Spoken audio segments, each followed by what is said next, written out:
এই গরমে মন মাথা ঠান্ডা রাখার মতো একটা মজার রেসিপি শেয়ার করব। আর এই মেয়েগুলো আমাকে কি বলেছে।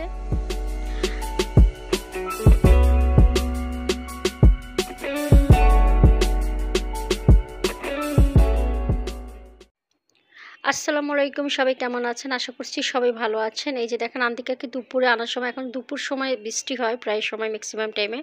তো আনার সময় পুরো ভিজে গিয়েছিলাম, কারণ আমরা যখন রিক্সায় উঠেছি তখনই বৃষ্টি শুরু হয়ে গিয়েছিল। স্কুলে জানালা টানা রোদ ছিল, স্কুলে গিয়েছি, রিক্সায় উঠছে, বৃষ্টি শুরু হয়ে গেছে, পুরো ভিজে গেছে। জানালা সব খুলে রেখে গিয়েছিলাম, জানালা সব খুলে রেখে গিয়েছিলাম, বৃষ্টি অতটা ভিজে নাই, এখানে বৃষ্টিটা আসে নাই।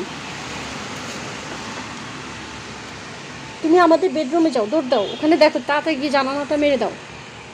মানে এখনকার আবহাওয়ার সাথে কোনো কিছু বুঝি না, কখন যে বৃষ্টি হয় কখন যে রোদ থাকে কিছুই বুঝি না। আমি সব খুলে রেখে গিয়েছিলাম স্কুলে, তার মধ্যে এই অবস্থা হয়েছে। আর এখানে হচ্ছে ডিম ভুনা করব, ডিমগুলোকে হালকা একটু ভেজে নিচ্ছি। আর এখানে হচ্ছে ডাল রান্না করেছি, আর সবজিও করেছি আজকে। আর রান্না বান্না তেমন ডিটেলস শেয়ার করলাম না।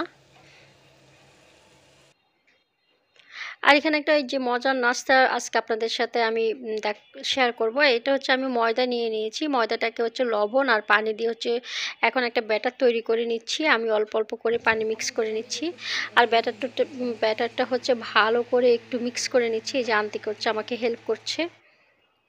তো আমি ঘনত্বটা একটু দেখাচ্ছি কেমন করেছি।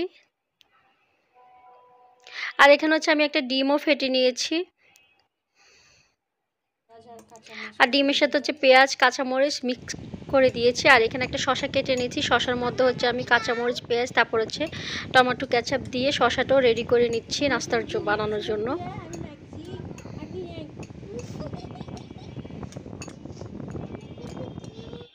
তো যেমন নাস্তা বানানোর সব আইটেমগুলো রেডি করে নিয়েছি, এখন আমি নাস্তাটা রেডি করে নিব।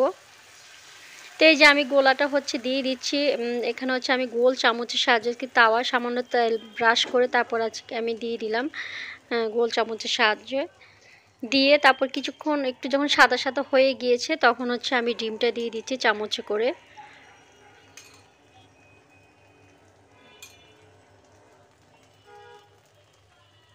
আর সামান্য একটু তেল দিচ্ছি, প্রথম দুই একবার তেল দেওয়ার পর আর তেল দেওয়ার প্রয়োজন পড়ে না। তারপর আমি সামান্য একটু করে তেল দিয়েছি। তা এখন হচ্ছে আমি উল্টে দিব, ডিমের সাইডটাকে আমি নিচের দিকে দিয়ে দিলাম, দিয়ে আবার একটু করে ওয়েট করে এখন হচ্ছে আমি শসার যে মিশ্রণটা করেছি সেটা দিয়ে দিচ্ছি এক সাইড থেকে।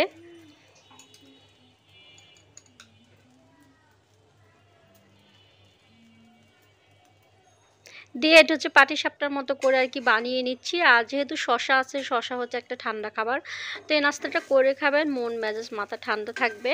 তাই আর কি আপনাদেরকে বললাম করে খাওয়ার রেসিপিটা করে ট্রাই করবেন আর কি। তো যাই হোক, এভাবে করি আমি সবগুলা বানিয়ে নিব।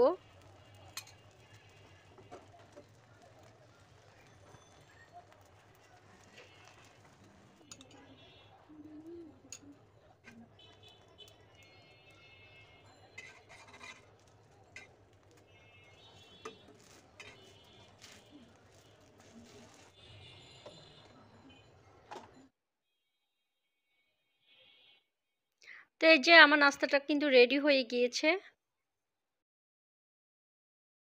আর এটা হচ্ছে একদিন গুলশানে গিয়েছিলাম, তখন এই মেয়েগুলো হচ্ছে ফুল বিক্রি করে আর কি। তো আমাকে ফুল কেনার জন্য বলছিল, তো আমি কিনে নিলাম, 10 টাকা করে বলছিল।